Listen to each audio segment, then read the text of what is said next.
Good evening. Hey, I'm with the state champion from Columbus High right here. Isaiah didn't even start running track until his senior year of high school. A few years later, now at Ole Miss, he's the face of a program. For the second time in 2 years, the confetti flew for an Ole Miss victory. The red shirts happen to be this. The acronym TSUN, that school up north, it was used by Dan Mullen at Mississippi State. When he got here, the Rebels have embraced the acronym. And dare I say, revenge is a dish best served cold. Get out of here, Ball. A solo shot, walk-off winner, touch 'em all, Will.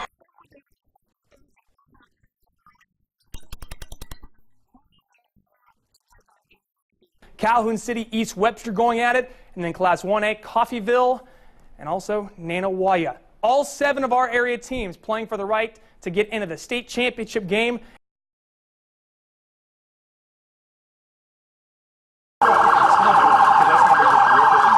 It was a welcome home fit for a hero.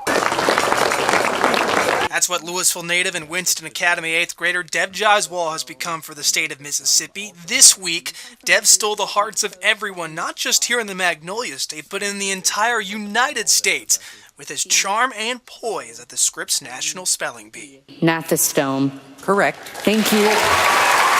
Dev finished as the 5th best speller in the nation in Washington, D.C., and on Saturday, the Louisville community welcomed their hero home, who was overcome with emotion as he stepped out of his family's van.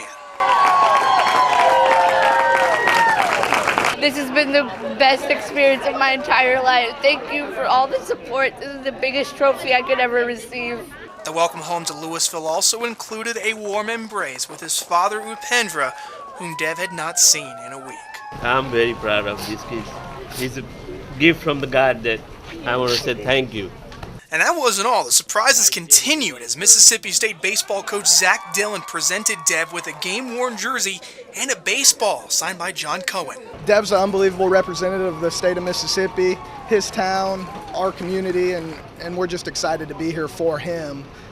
In this moment, we're excited to bring him into our program next spring, and we're looking forward to having him throw out a first pitch of a ball game for us. That's right, Dev Jaiswal will throw out the first pitch at a Bulldog baseball game next year at Dudy Noble Field. As Dev warms up his right arm for the special occasion, he was quick to thank and appreciate all of those who were there for him during his amazing week. We love them! We love them! We love them! The community here is so great, and I just want to thank everyone. Definitely all of the support I received from all of the friends and friendships I made, and everything, really. I love to represent my state to the best of my ability. Imagine if we all smiled and laughed and showed the same emotion and appreciation as Dev Jaiswal. Just another way that the Winston Academy 8th grader continues to inspire us all. Reporting in Louisville, Robbie Donahoe, WCBI News.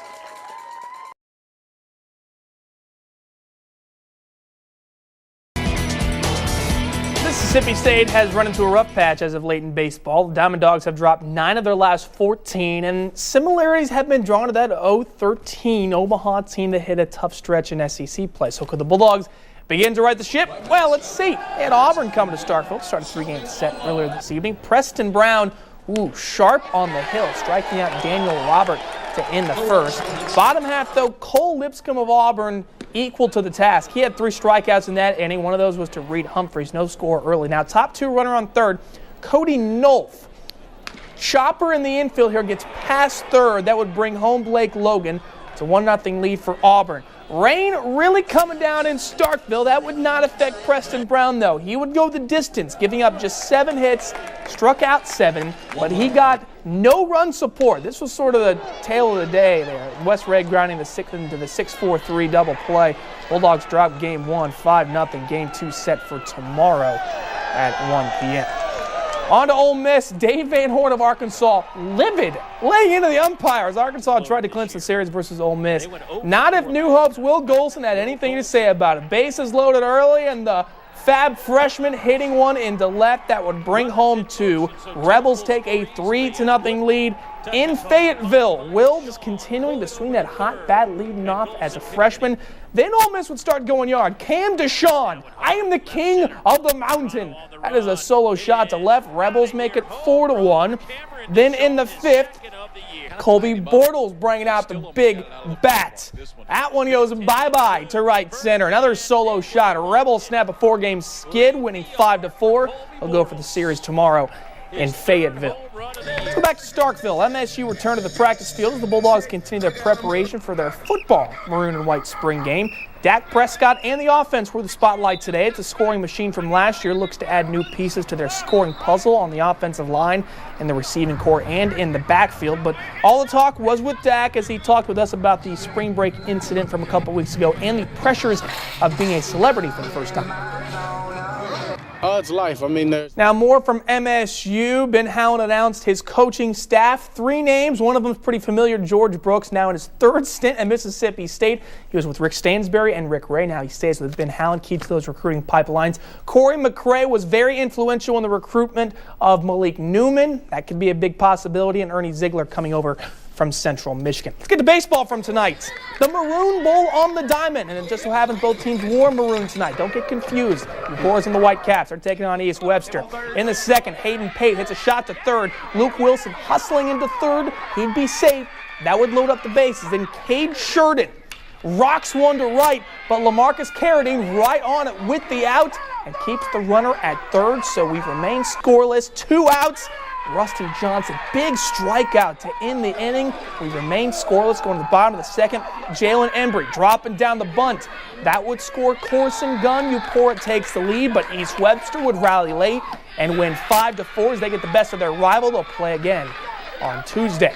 Let's go to softball. Houston and East Webster, a couple powerhouses doing battle, and wait till you hear the score of this one at the end. Bottom 3, Houston up 7-3. Alexis Machane going down the left field line. That would score Scarlett Doss.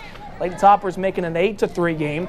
And Houston wasn't done. Runners on 1st and 2nd. Mary Kansas Sullivan, I am the queen of the mountain. A 3-run shot to center. That would make it 11-3 Houston. But do the Lady Wolverines have a rally on their hands. Runners on the corners, top 4. Kerrigan Clark going to center. That would bring home Braley Springfield.